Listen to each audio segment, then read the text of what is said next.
观众朋友们，大家好，欢迎收看杰森视角。人在历史中激动的争吵，但只要换个视角，你会看到很多历史都是必然。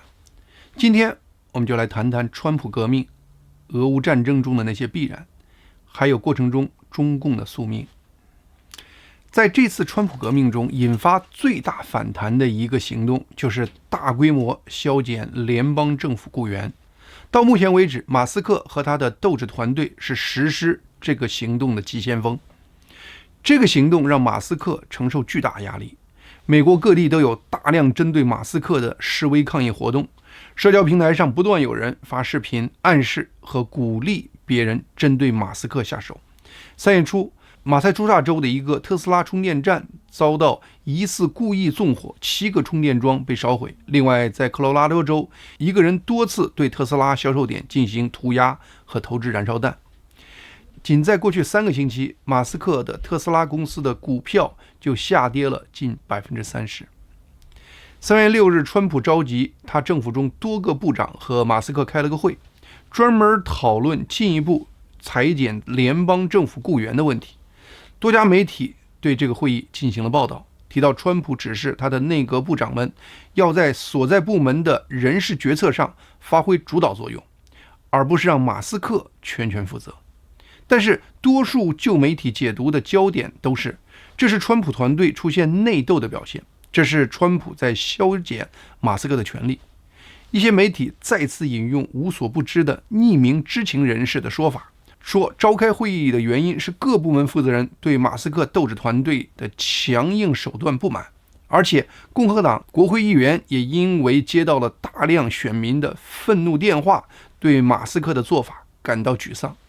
甚至有人声称国务卿卢比奥和马斯克在会上都开始对骂了。就此 NBC 记者在川普7日接见记者时还直接问了川普，川普非常直接的就怼了回去，说我当时就在场，根本没有你说的那回事，你们就是爱无事生非。大家可能对川普和他政府其他方面的行为有不同的看法，但在政府透明度这一点上，我跟踪国际政治20多年，还从来没有见过比川普这届政府更透明的政府。特别是川普本人，直接把他发言人的工作都抢了，把什么事儿都会在第一时间发到他的真相传媒上，或者在每天见记者时自己直接说出来。有时他甚至会把脑子中正在思考的想法都说出来。所以有关川普和美国政府的消息，直接去看川普和他内阁成员本人怎么说的就足够了。这还省了我们去看那些旧媒体，被那些旧媒体加上他们的有色眼镜，让我们看到一个扭曲的画面，得到有偏见的解读。正是基于这样的新现实，我近期开通了一个杰森新闻快递频道，给中文观众提供不加任何评论和过滤的原汁原味的当事人的直接陈述，给每个人用自己的智慧做出独立判断的机会。就川普3月6日的那个内阁会议，其实你只需要去看川普就那个会议自己发的社交媒体的帖子就足够了。在当天会后，川普发帖说，我刚刚与众多的部长伊隆和其他人举行了一次会议，这是一次非常有建设性的会议，我们必须将政府人员裁减到应有的水平，这一点非常重要，同时确保我们能留住那些最优秀最有效的人，这也很重要。今后我们会每2周召开一次这样的会议，直到完成这项削减政府雇员的任务，因为这是一项我们必须完成的工作。会议室里大家关系非常融洽，因为他们的目标完全一致，那就是让美国再次伟大。随后川普在白宫椭圆办公室面对记者提问时还表示，如果内阁部长们能够自己完成裁员任务，那是最好不过的，但如果他们做不到，他就会让马斯克介入。另外，上个月川普在海湖庄园举行新闻发布会时，有记者还特意问他，在有些情况下政府部门不得不把马斯克斗志团队解雇的人再聘用回来，对此他如何看？川普说，对此他并不担心，过程中该怎么做就怎么做。综合这些直接来自川普本人的说法，我们可以清楚地看到3点。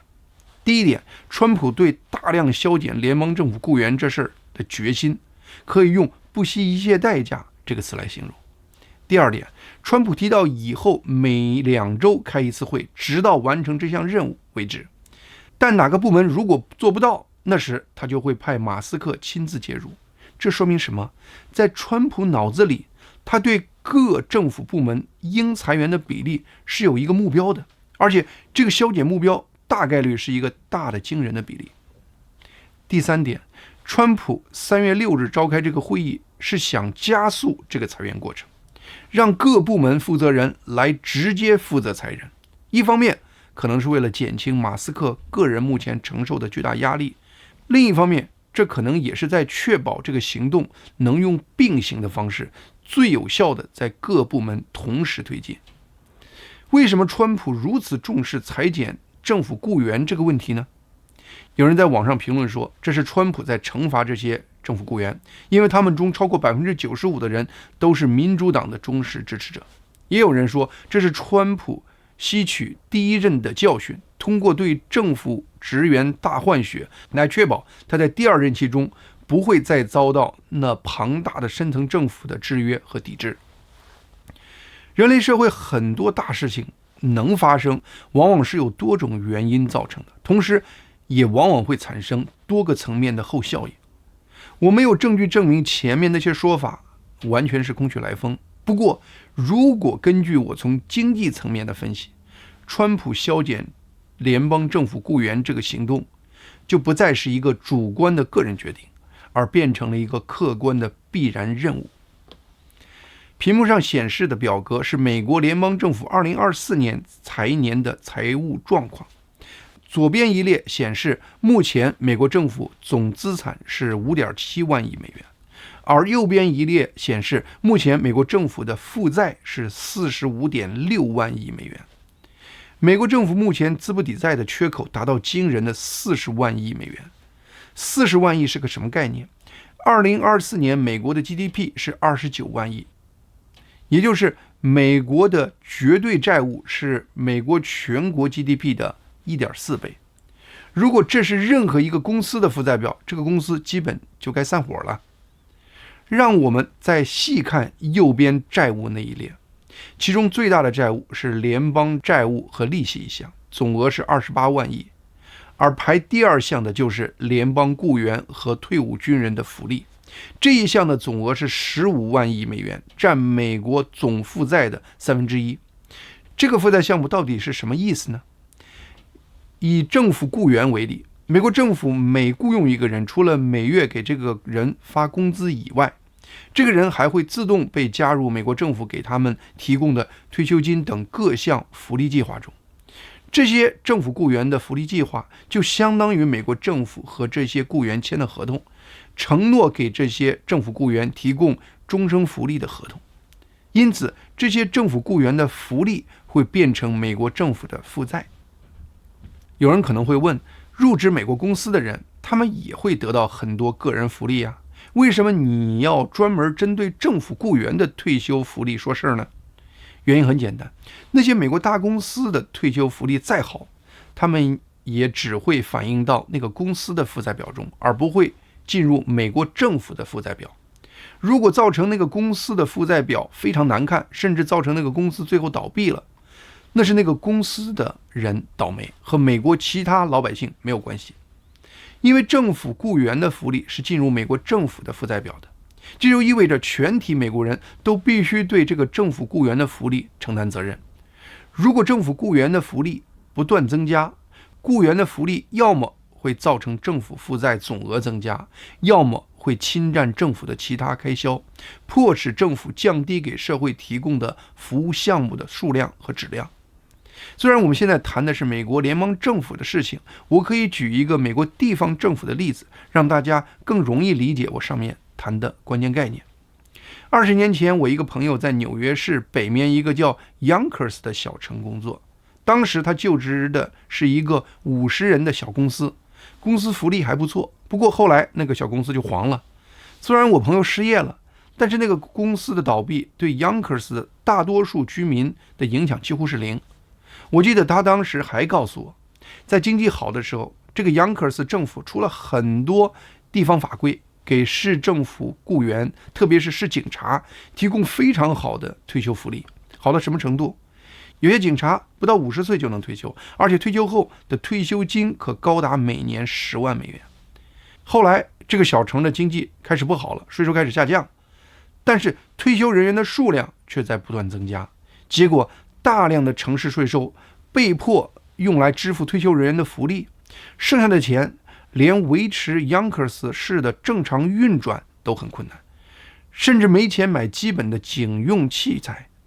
城市的生活品质不断恶化，杨克尔斯的所有居民都不得不承受这个后果。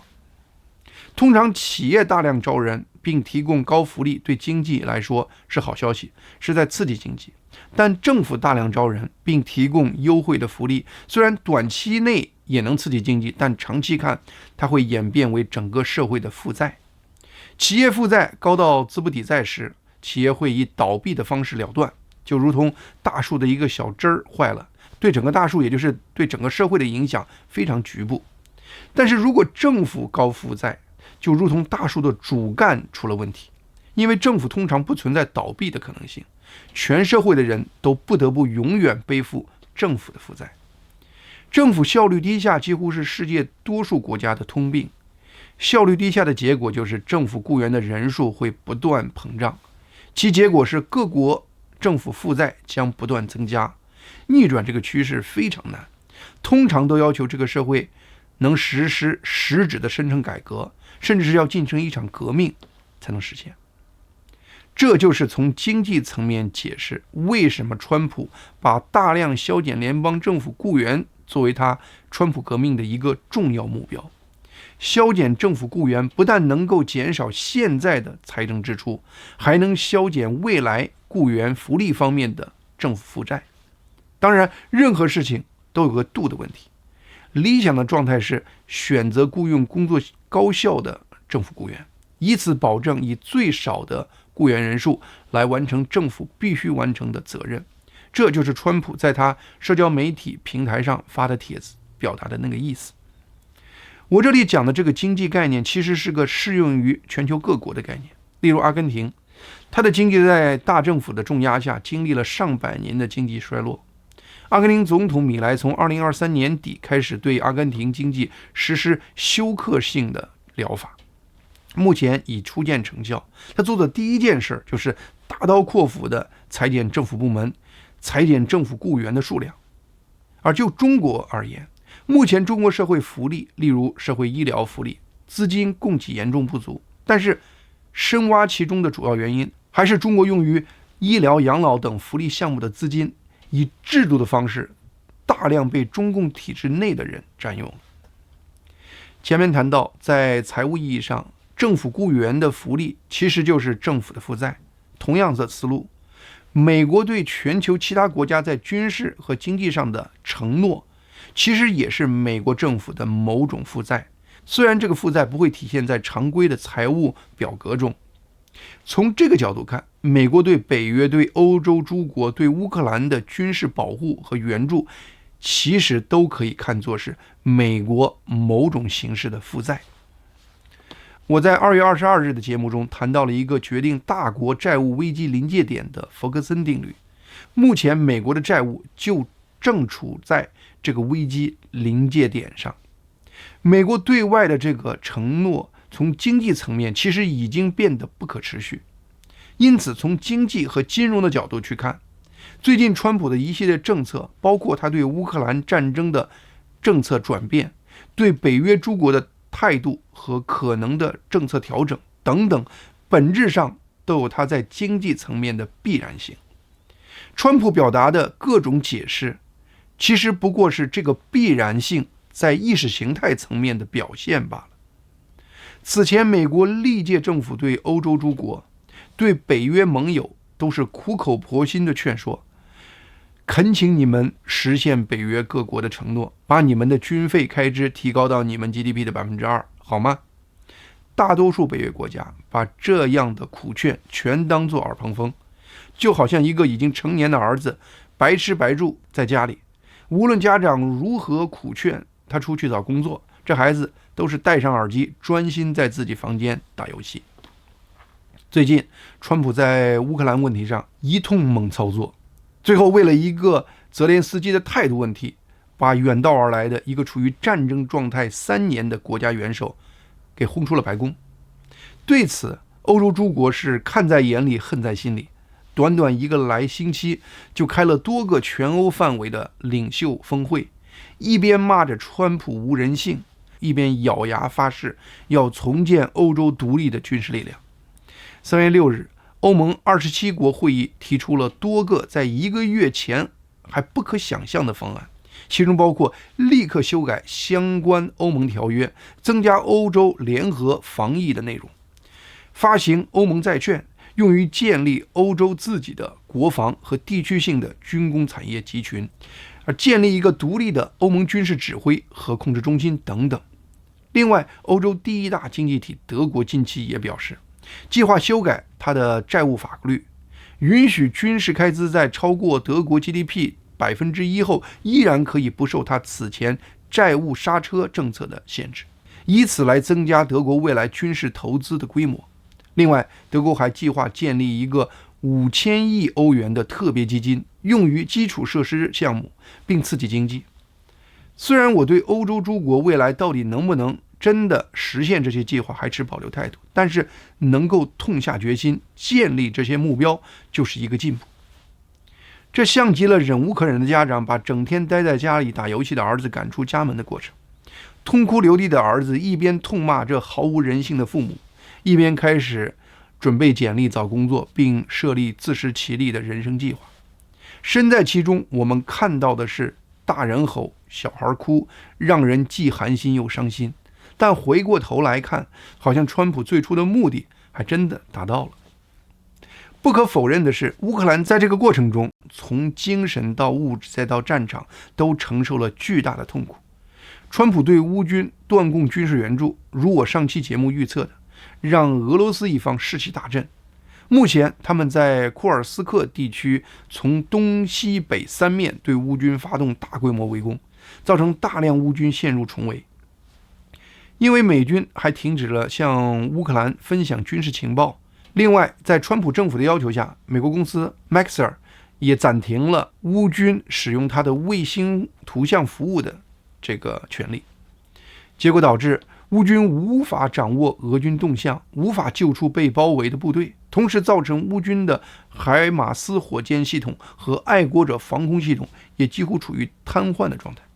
乌军炮兵基层指挥官反映，最近2次炮击都打到了空地上，浪费了30余发宝贵的火箭炮弹。同时，乌军引以为傲的 FPV 无人机的作战能力和去年12月相比也暴跌了 62%。现在乌军摧毁俄军一个摩托化连都要消耗217架自杀式无人机。美国智库模拟推演显示，若美国停止军援超过6个月，乌军崩溃的可能性将呈指数上升。很多人完全无法理解，为什么川普竟然会对乌克兰停止援助，停止分享军事情报，如此无原则的讨好普京。因此，俄国可能抓住了川普的什么把柄的说法，再次在社交媒体上涌现出来。川普3月7日在社交平台上发的一个推文，让这些人一时脑子都转不过弯了。在这个推文中，川普说，基于俄罗斯目前在战场上对乌克兰火力全开的事实，我正在严肃考虑对俄罗斯实施大规模的银行制裁和关税，直到达成停火和最终和平协议。俄罗斯和乌克兰立即坐到谈判桌前，否则将后果自负。谢谢。有人说，俄罗斯目前已经面临超过8000多项美欧的各项经济制裁。这时候，川普又拿出银行制裁、一般性制裁和关税等这些经济层面的措施，是明知道对俄国无效，还故意说的虚张声势。现在川普这个推文描述的不是新的政策，而是他脑子里的想法。因此，这些帖子的核心目的就是释放信号，特别是给俄罗斯一方，包括普京释放信号。此时，美国会出什么具体的制裁措施，其实不重要。最重要的是，川普通过这个推文告诉俄罗斯和普京一方，他对俄军利用这个时刻进攻乌克兰很不高兴。从川普第一任以来，他就成功的建立了一个非常规的美国总统人设，那就是川普不高兴了，什么都能说出来，什么都敢干出来。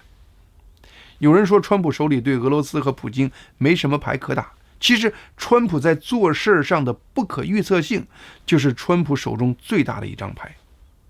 川普可以一句话就停止对乌克兰的军事援助，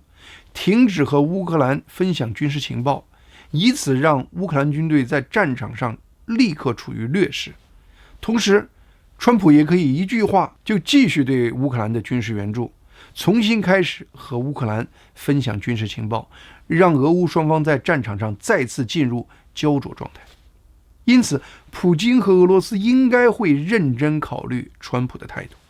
另外，川普近期在多个场合因不愿公开骂普京，在整个西方社会已经被骂成一团屎了。这在美国各界总统中也是极少见的。但这一点，普京也不该完全忽略川普的态度。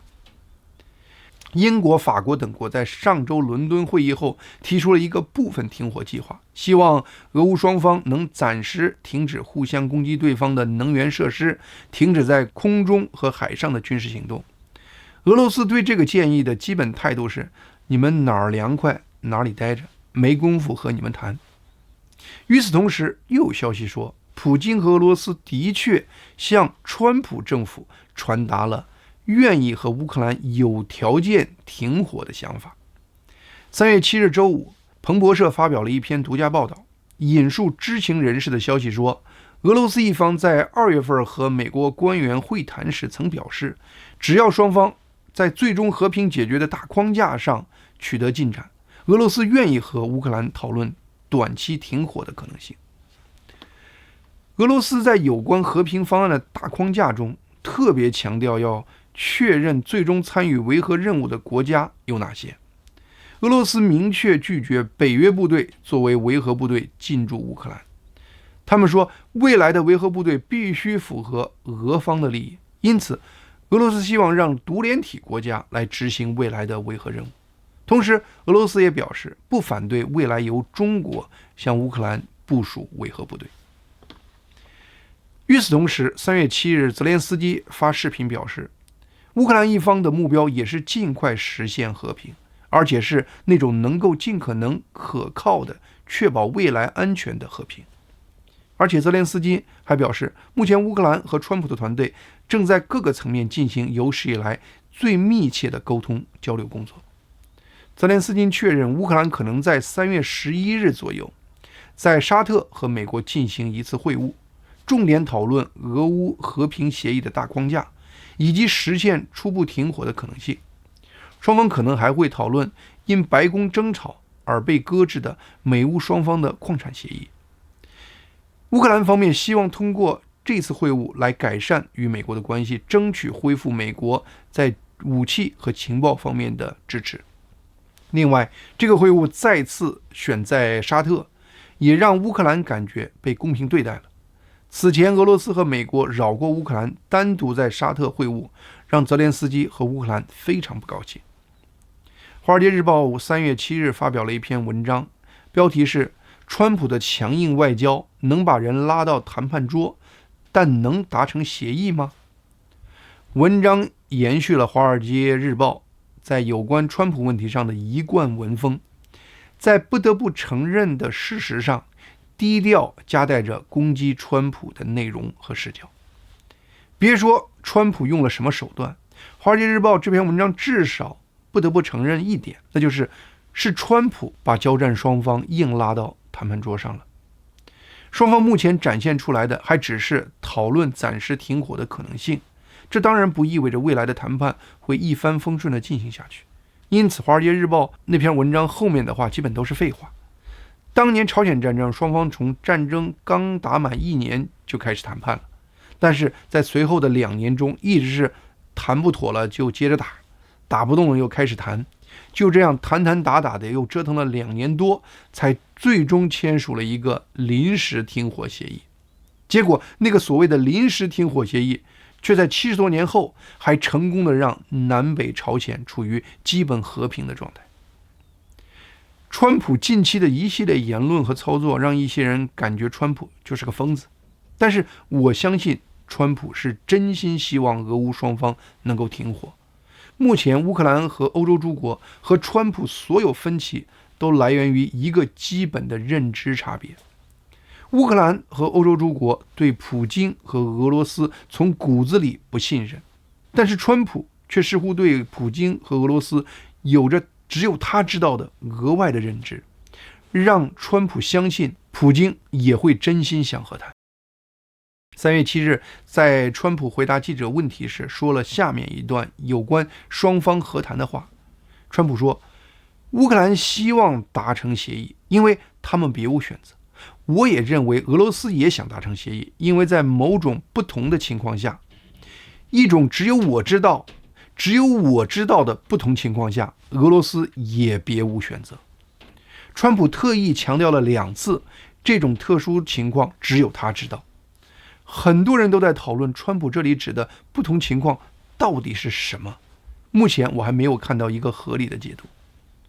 我跟踪川普这么多年，有时我真的感觉川普的状态非常奇怪。一方面，他经常表现得不像个美国总统的样子，而更像一个口无遮拦的大嘴巴老人。但另一方面，很多事情回头一看，你会发现他当初说的那些话其实很着谱。因为这种情况发生的次数太多，我感觉好像已经不能简单用川普的幸运巧合来解释这种情况。因此，对俄乌和谈的未来，让我们也保持一份充满希望的期待。最后，我再来聊聊川普时代中共的命运。自从川普2次入主白宫以来，从欧洲这些远亲到墨西哥和加拿大这些美国的近邻，几乎都被川普无情地给折腾了一把或好几把。但是与此同时，川普却似乎没有和中共发生任何的正面冲突。川普甚至还时不时地把他和习近平的好哥们关系拿出来炫耀一把。但是川普目前最重要的几个大动作，最后却都直接或间接地打在了中共身上。在乌克兰战争问题上，川普在一夜之间就彻底改变了美国的政策，从全力支持乌克兰进攻俄罗斯，变成了愿意和普京走在一起，迫使乌克兰接受谈判。这样的做法立刻就在中共和俄罗斯的关系中打入了一个楔子，这让中共失去了过去3年他遵循的国际关系基本着力点。就这一点，我在上期已经分析过了。而在关税问题上，对别的国家，川普是要么动口不动手，要么是往前走一步，然后后退大半步。但针对中共增加关税，川普却是不动口只动手，一晃眼之间，对中国商品的关税就已经累计增加了20%。最近，川普和墨西哥、加拿大因为关税问题已经对骂得不可开交了，但是忽然就传来消息说，墨西哥和加拿大都计划和美国合作，针对中国的商品增加关税，防止中国商品倾销北美。怎么原来以为是美国和墨西哥、加拿大之间的关税贸易战，这一晃眼也奔着中共打过去了。美国国务院在过去1周还提出，在未来涉及中共政府的表述中，把原来用中国这个词的地方改用中共，以此来强调目前中国的种种行为来自中共的意志，而不来自中国人。另外，还建议把习近平主席改称习近平总书记。这个改变清晰展现出美国政府对习近平权力来源的准确认识。习近平的权力来自中共，而不来自中国人民。这些改变清晰展现出中共过去附体和隐藏在中国人背后的做法已经彻底失效。这届美国政府的目标就是直指中共。好，今天杰森视角的节目就到这里，谢谢大家的收看，希望大家能够订阅和推荐杰森视角以及杰森新闻快递这2个频道。